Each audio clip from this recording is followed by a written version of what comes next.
from the studios of Postscript Media and Canary Media. There's this very famous chart in tech and investor circles called the Gartner Hype Cycle. You might be familiar with it. It illustrates the phases of how technologies get adopted. It looks kind of like a sound wave or maybe a heart rate stretching out over time. At the start of the wave is a technology trigger, and then it rises up quickly. And at the top of the wave is the peak of inflated expectations. This is when the money pours in and everyone is promising the moon. And then that peak drops abruptly into the trough of disillusionment. That's when everyone realizes that those promises are not going to materialize or they're way off. And then it works its way back upward more gradually to the slope of enlightenment and finally flattens out to the plateau of productivity. And a lot of people would argue we are squarely in the middle of the trough of disillusionment for autonomous vehicles. So that begs the question, where was the peak? If we want to pick a moment that represents the peak of inflated expectations, we could probably go back to 2017. At that point, venture investors, tech companies, and car makers had poured tens of billions of dollars into driverless cars. Tesla, General Motors, Lyft, Uber, Google's Waymo, they were all promising large fleets of robotaxis with fully autonomous vehicles by the turn of the decade. Details about Apple's secret car plans were leaking out as well. And into that environment steps Ford with a big swing. It was February 2017. Then Ford CEO Mark Fields was sitting on stage at a press event with 3 other executives, and he made a bold proclamation. We think that automation is going to define the automobile in the next decade. Automation, he said, would be as fundamental to the auto business and society as the moving assembly line that made mass car production possible. And that's why we're investing $1 billion over 5 years, the next 5 years, in Argo AI, an artificial intelligence company. And their role is going to be to develop the virtual driver system for autonomous vehicles. And of course, it remains our intention to introduce a fully autonomous level 4 vehicle into the marketplace in 2021 in mobility services. Next to Fields sat a young engineer and self-driving wonderkind Brian Selesky, the CEO of Argo AI. He expressed confidence that level 4 autonomy, a car that can fully drive itself under specific conditions, was around the corner. We want to move with urgency. The business structure is very unique in that we have the agility and speed of a startup, but combined with the product development and scale of Ford. We think that that's what's going to be needed to bring this important technology to millions of people. Argo AI was a startup that was created by a gentleman called Brian Selesky. He'd been part of the Google self-driving car project. Before that became Waymo. And before that, he was in the DARPA challenges with Carnegie Mellon University. He also worked with Caterpillar, automating their mining trucks a decade ago. Journalist Ed Niedermeyer followed the big unveiling from Ford and all the other activity swirling in the autonomous car space. It was a moment when automakers were stepping in to help commercialize driverless systems, partly as an innovation play, partly out of fear. Venture capitalists put a certain amount of money to create these companies, to develop this level 4 technology. They needed more money, and the venture capitalists sort of passed it off, that investment, to the automakers, saying, look, this technology is going to happen, you're either part of it and you have a new business, right, or you get disrupted by these guys. And the automakers bought that, and so the automakers were behind the wheel. In 2019, Volkswagen entered a joint venture with Ford and Argo AI. Argo was valued at more than $7 billion. From the outside, it was a bet of confidence in the technology. On the inside, however, the partnership with Argo AI was starting to swerve off course. Let's now talk about cars, specifically AI cars. The artificial intelligence car market seems to be crashing. Difficult day for many in the tech industry as hundreds of employees at Argo AI found out they're losing their jobs. 2 of the self-driving car company's biggest investors decided to pull out. The company landed here 6 years ago thanks to a multi-billion-dollar investment from Ford and Volkswagen. But now they say they don't see a path to profitability on fully autonomous vehicles. In October of last year, VW pulled out of the partnership. Ford said it would shut down the driverless car program led by Argo AI, taking a $2.7 billion loss. At that point, Uber had sold off its self-driving unit. Waymo and GM's driverless taxis were still publicly having learning problems on the streets. Tesla was facing a criminal probe from the Department of Justice for inflating autopilot capabilities, and a handful of startups were facing cash flow crunches. Niedermeyer says Ford's shutdown of Argo AI was due to inflated expectations, which then exposed a mismatch in business models when things weren't going right. We hear the terms autonomous vehicles, self-driving cars, and we think people are developing cars that we can own and then that can drive themselves. What Argo and Aurora and Waymo and Cruise and the other sort of major serious players in autonomous vehicle technology, they're actually building, they look like cars, right? They're four-wheeled vehicles. They're about the size of cars in a lot of cases. And they're currently sort of regulated as cars because we don't have a different structure. But fundamentally, they're very different because these are not vehicles that we're going to own. Level 4 vehicles are really expensive. They are not meant to be mass-produced. At current costs, they could only work in fleets for high volumes of passengers, not exactly the core business of automakers. When it looked like Level 4 autonomy might be realized quickly, automakers like Ford and VW were willing to spend a lot of resources. But as the technical and financial challenges mounted, the sheen wore off. The result of this was that when the car companies ended up sort of at the financial steering wheel of these level 4 autonomous vehicle companies, once the hype sort of started to subside, I think the conclusion was simple. It was, this is fundamentally different than the car business, and we don't really have any good reason to invest in it. With the end of Argo AI, a lot of people are saying investments in autonomous vehicles have been a failure. So have they? It's a big deal. And I think it's very easy to look at this and say, shutting down Argo AI was an admission that this technology doesn't work or wasn't going to work or was a scam. And you look out on social media and people are taking that lesson away. And I think that's the wrong lesson. This is The Carbon Copy. I'm Stephen Lacey. This week, we'll explore the real lesson from the technical troubles in autonomous driving. The bubble has popped. So what's next?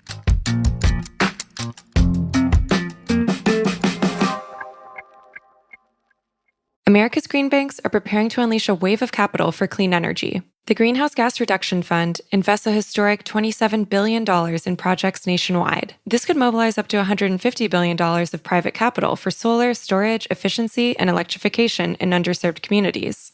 So how do we deploy those billions quickly, efficiently, and with the highest impact? On July 18th, Latitude Media and Banyan Infrastructure will host a virtual event exploring the on-the-ground realities of making America's green banks a success. Register for free by clicking the link in the show notes or go to latitudemedia.com/events. Clean energy and climate tech are policy-driven industries, and anyone working in this field touches local, state, and federal policy in a very real way. And that's why you should be listening to Political Climate, a podcast from Latitude Media and Boundary Stone Partners that delivers an insider's view on climate policy and politics. Every other week, co-hosts Julia Piper, Emily Domenech, and Brandon Hurlbut cover the nuances of government funding, regulations, backroom negotiations, and the election, of course. Political Climate is a show for people who want authentic conversations and strong opinions from voices across the political spectrum. Listen at latitudemedia.com or subscribe to the show anywhere you get your podcasts.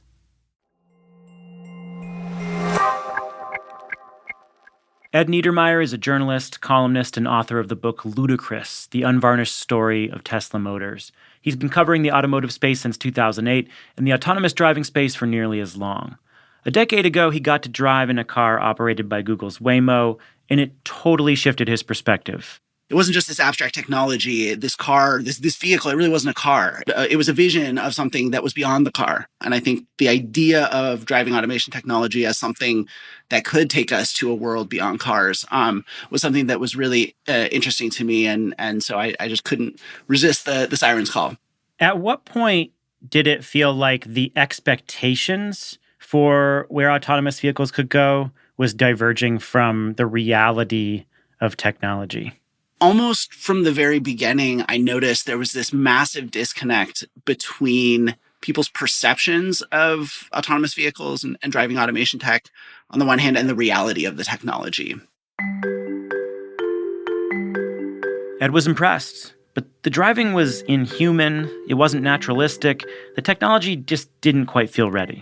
And there were all kinds of very strange behaviors that really leapt out as we're at the early stages of this technology. I mean, things like, you'd be driving down a street, this is in a residential neighborhood in the Bay Area, and there'd be cars sort of parked irregularly on either side of the road. And, this vehicle would be going basically down the middle of this quiet residential road. And yet it was like weaving very slightly as if these cars parked on either side of the road were gonna like jump out at it or something, or we're like obstacles. And so there were very hesitant, making turns, very slow. I was surprised by how in ways unimpressive, how crude at that point the technology still was. And yet at this moment was probably when the hype around this technology was the greatest. But the technology was just good enough to capture wide attention. Investment ramped up quickly, promises got bolder, the hype cycle accelerated. Fast forward about 5 years. An Uber crash, missed milestones, confused cars, they all started to challenge the narrative that robot cars would soon take over the streets. But when Ed rode in a car from Waymo again, the technology had improved dramatically. There was a disconnect between the fantasy of near-term autonomy and actual progress. All of a sudden, now these computers were driving naturalistically. They were making crisp left-hand turns. They were moving with traffic. They weren't holding it up. I could have closed my eyes and I would not have known that I was not in a human-driven vehicle. So the hype was highest when the technology was, if you experienced it in person, was just obviously not ready. And yet, as the technology got more and more impressive, even to the point where, I've been on a fully driverless ride on public roads in Arizona in a Waymo, which is, again, like probably the most miraculous technological experience I've ever had. And yet at the time that happened, people were more disillusioned and skeptical of autonomous vehicles than, at any other point since I'd started paying attention to them. So we have two things going on here. One is that the technology is developing and the progress there has really been remarkable. And then the other hand, we humans have had this sort of roller coaster relationship with it that exists entirely in our minds, based on just very poorly informed perceptions of it. And so we kind of create this psychodrama that really has nothing to do with what's actually going on. And I think progress in the technology is genuinely impressive. How big of a deal is the shutdown and subsequent sell-off of the component parts of Argo AI? How big of a deal is that for this space, both in terms of investment flows and our perception of the technology? It's a very big deal. But I think, again, it's really important to take the right lessons from things, right? One of the most important lessons from it is that the venture capitalists, got a lot of people very excited about this vision, right, of what autonomous vehicles could be, which was different than cars. And yet they also sold these companies, passed their bags, so to speak, to the car companies. And I think that's why people say, well, it's a failure of the technology because if, the technology had to be so good that it would actually disrupt these car companies, which is certainly why they invested, or one of the reasons they invested. The technology that exists today is not up to the task of automating general purpose driving like we do with cars. We can't automate the way we drive cars because it is a multiplicity of tasks. It's in a multiplicity of domains. Like it's just way too much. And so the technology certainly failed if that was the expectation. And it makes perfect sense that again, that car companies are not going to continue to invest $1 billion a year to eventually get to the point where we can have these robust ecosystems of, robotic mobility infrastructure, whether it's improving public transportation or shuttles or delivery or semi-trucks and logistics. And there's a lot of applications for them, but it's not aligned with the car companies. So I think it's important to understand that the car companies are the ones who are pulling the plug here, right? They got put in the driver's seat of this technology. They're pulling the plug. The technology failed to meet their expectations, which were unrealistic. And what the technology can do usefully is not well aligned with the current car business. So what you're saying here is that it wasn't necessarily a technology failure. It was a business mismatch. Yeah. Is that correct? Yeah. So yes, it was much more of a failure of humans than of technology. Let's put it that way. I think one of the fundamental problems that mistakes that humans made about the technology was thinking that it could be generalized. And I think this is something that, when venture capitalists invest in companies, they usually aren't assessing each business as a business or as a path to a business and saying, okay, we have a very clear path here. I see they're definitely going to get to, sustainable cash flow here. And that's what matters to me is the certainty that this company is going to grow into a self-sustaining business quickly. That can matter to venture capitalists, but especially, over the last 10 years ago when the money was flowing, that didn't matter so much as, making these long shot bets on things that could be these giant winners, right? And that's how we got things like Uber. It wasn't that, Uber couldn't pitch well, we'll work hard and eventually, we'll sort of take over most of the taxi business. No. They had to disrupt private car ownership as we know it. And that was venture capitalists need that giant pot of gold at the end of the rainbow to bet on it. And in the case of autonomous vehicles, the pot of gold was that this technology can be generalized. And the reality of automation of all kinds is that you can't automate general purpose tasks. We do not have humanoid robots walking around just kind of taking care of random tasks for us. If you want to automate something, you have to pick a specific task and you have to automate that task. And so when we think self-driving car, we're fundamentally talking about automating the ability to drive anywhere and everywhere. And that is the equivalent of like a C3PO robot, a robot that's a humanoid that can walk around, that can talk, that can socialize, that can take care of general tasks. Maybe it's only a high school level or a middle school level or whatever of intelligence, but it's that same generalizability. Driving automation technology is like robots, not like cars in this way. Because when you make a robot, right? So the fact that we don't have C3PO walking around right now doesn't mean that robots are scams or that they don't exist. There are millions of robots around the world generating millions of dollars of economic value right now, but they're simple. They're an arm with a tool on the end of it.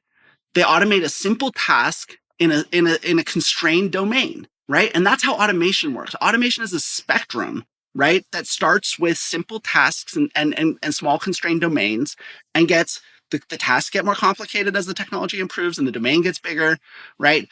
But cars are fundamentally not a one-task tool. Cars are fundamentally a tool for every kind of mobility we need. And so if you want autonomous vehicles, you have to get away from cars. They're not cars anymore. All of a sudden, autonomous vehicles are, I think, for me, the best way to think of them is as robotic mobility infrastructure. A car is something that you own to take you anywhere you want to go. It's like magic, which is why we have such magical thinking about it, right? But like automation is much more suited to like a bus, right? Because a bus drives the same route over and over again. That's a simple task. It only operates in one domain. That's a constrained domain. You can start to train artificial intelligence on the relatively limited number of things that bus is going to see driving that route over and over, or a couple of routes over and over again, and get a very high confidence that, the AI has, you've trained it with enough data that's going to respond appropriately to anything it's reasonably going to see on that route. That is a very different task than training AI to deal with anything that anyone ever sees in a car, anywhere they go in a car. Like these are, if you understand AI and how, creating data sets, representative data sets, I mean, these are like not even in the same galaxies. And so I think if you want to move forward, and I think what we have to do to move forward in this technology is to understand that cars are one thing and that mobility robots, robotic mobility infrastructure, level 4 autonomous vehicles, whatever we need to come up with a good way to talk about this stuff, right? Because we need to make this distinction. I think this is one of the lessons we have to take away from this sort of bubble. And now the bursting of this bubble is that a fundamental confusion of different things was at the heart of this. And we need to start developing language that helps us separate. So we know even what are we even talking about when we're saying words like self-driving car.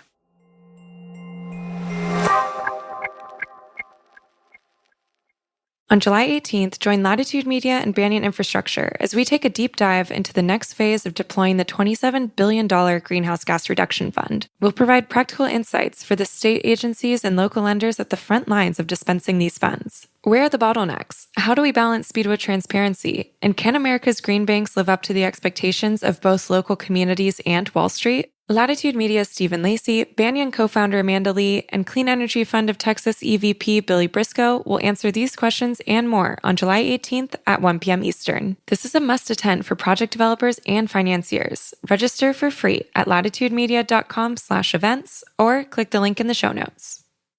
I'm Julia Piper.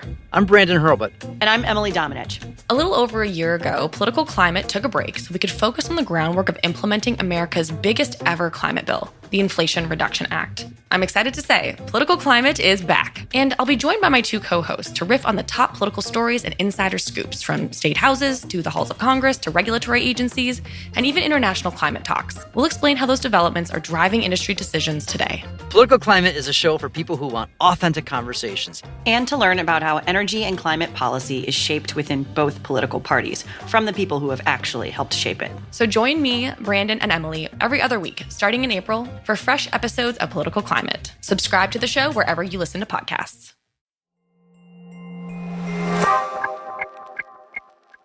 What is driving that roller coaster and that the perception difference? Is it the way the press covers the technology? Is it investor hype and expectations? What is the mismatch?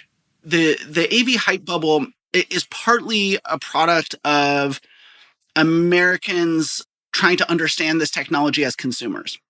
The last frontier in the evolution of the car is often seen as this, the ability for the car to drive itself, free us from the driving task. And so I think part of the hype was, as consumers, this is something that we've been waiting for a century. The other piece of this is the sort of investor perspective and the kind of financial speculative bubble that surrounds technology. Venture capitalists like to pose as these, rugged individualists who sort of survey the, emerging tech landscape and blaze a bold, individualistic path through it. But in reality, this is an area of endeavor that is extremely governed by, herd dynamics and trends. And so I think, one of the things that happened was Google was very quietly working on this technology for a while, at a time when Google was the biggest player in, Silicon Valley high tech. And one day they sort of said, well, here's some stuff that we've been doing with this. Here, look at video of a car driving itself. Look at this vision of a totally new future for how we get around. And people freaked out. And people thought Google is going to solve this like ASAP. And that maybe there's an opportunity to kind of beat them to the punch. It wasn't that the venture capitalists saw a clear path for the technology to get from where it is to a self-driving car in every garage. But I think they thought that if they could get there, the rewards were so great that they were willing to bet on even the smallest chance of getting there. And I think all of these things came together and everyone just got way ahead of themselves. And I think for some time now, it's been clear that a lot of that was unrealistic, but it's very hard once these bubbles get inflated to kind of walk them back. And so what has to happen is you have to have the bubbles pop. And that's what things like, Argo AI going under that's what that is. It's a bubble pop. So when a bubble pops, very often there's direct financial pain, but there can be a lot of good that comes out of a bubble popping. You get rid of a lot of the froth and other ideas come in and people reset expectations. And what I'm hearing you say is that will probably happen here. What good do you think will come from this as we do reset expectations and the industry sort of rallies around a new vision for autonomy or people understand where the technology actually is? One of the things that is unquestionably positive that has come out of this bubble is that it has pushed the state of this technology forward, right? And that is something that happens. Sometimes you have to have excessive spending in order to really push a technology forward. In fact, usually that's the case, right? Like moonshots are not capital efficient fundamentally. You're sacrificing efficiency to push through something. And absolutely, like that is something that has happened over the last 10 years. The technology has taken massive steps forward, and that technology is now, going towards the use cases where more economic value is going to be created in the short term. And but that's happening outside the car companies. When you look at the car companies, I think that's where I get nervous, because I think they see in the short run, their financial incentives are aligned behind selling people the perception of self-driving in their cars. I think that's where Tesla's been successful, is selling the idea that your car is going to drive itself. And the reason Tesla's been successful at that is not because it's technically plausible at all. It's because it fits exactly what's in the mental model of the American consumer when they hear the word self-driving cars. And Tesla's the only company that's selling them. And it's a scam, but it's been better business than anybody else in the driving automation tech sector. My concern is that, the companies who are now taking these technologies from these level 4 companies and putting them into privately owned cars, they're not going to make those cars drive themselves truly, right? At best, you'll get what's sort of level 3, which Ford and others have been talking about. And Mercedes has a system like this out already. Level 3 essentially means it is self-driving, but only for certain stretches of road, right? So like on certain mapped freeways for a certain number of miles in certain weather, the car will actually drive itself. Then, of course, you also have what's called the level 2 systems, where the car looks like it's driving itself, but it actually isn't, because you need to be monitoring it actively the entire time. Those level 2, level 3 human-in-the-loop systems are where the auto industry is going to be for the near future. And there's clearly a market for that, because self-driving is perceived as cool and leading edge, and there's a lot of cachet around being on the cutting edge of technology. The reality is, though, is that those systems don't really deliver the value of self-driving technology, of autonomous technology, because the human has to be in the loop. And, 5 years from now, 12 years from now, we may be sitting here talking about, sort of what a disaster, the idea it was to make people think that the cars they buy and own are kind of driving themselves when they aren't actually really totally. I think that's going to create a lot of problems if we really go down that path all the way. And I think Tesla's experience shows what some of those problems look like. And they're ugly because essentially what you're doing is you're sort of encouraging people to believe something that's not true, which then endangers them and sticks them with the responsibility for it, which I think is ethically and legally really problematic. And if that keeps happening, what will happen is it will destroy people's trust in this technology. And so I think there's plenty of drama for this technology ahead. I think there's plenty of bad choices to be made and hard lessons to be learned. And I think that most of those cluster around where we try and fit this technology with cars as we know them. Where it goes from here is the hard part. There are companies like Amazon, for example, where I think that Amazon's business model is much better aligned with level 4 autonomous vehicles, with robotic mobility infrastructure, especially in the supply chain logistics realm. And I think there may well be other companies like that who have not even really gotten into the space because they still think it's a car thing. And they still don't understand, oh no, this is probably going to transform supply chain logistics and countless other non-consumer facing applications before it ever changes cars. But again, I think there's a lot of individuals, people, companies, entities who still fundamentally misunderstand this technology because the car thing has just obfuscated its true nature so completely.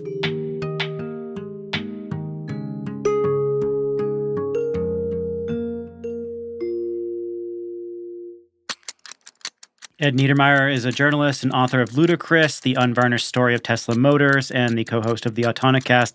Ed, thanks so much for putting this into perspective for us. Absolutely. It was a pleasure speaking with you. That's it for the show. The Carbon Copy is a co-production of Postscript Media and Canary Media. Thanks, everybody, for listening. Can you hook us up with a rating and review on Apple or Spotify? We ask every time. I know it probably gets old, but it's hugely helpful for us. And if you like what we're doing here, share a link with a friend or colleague. You can go over to Postscript Media for transcripts of the show. You can also go to canarymedia.com to get their newsletter and all the other great clean tech reporting that they're doing there. And this episode was produced by me and Alexandria Herr. Sean Marquand is our engineer. He also composed our theme song. Original music came from Echo Finch and Blue Dot Sessions.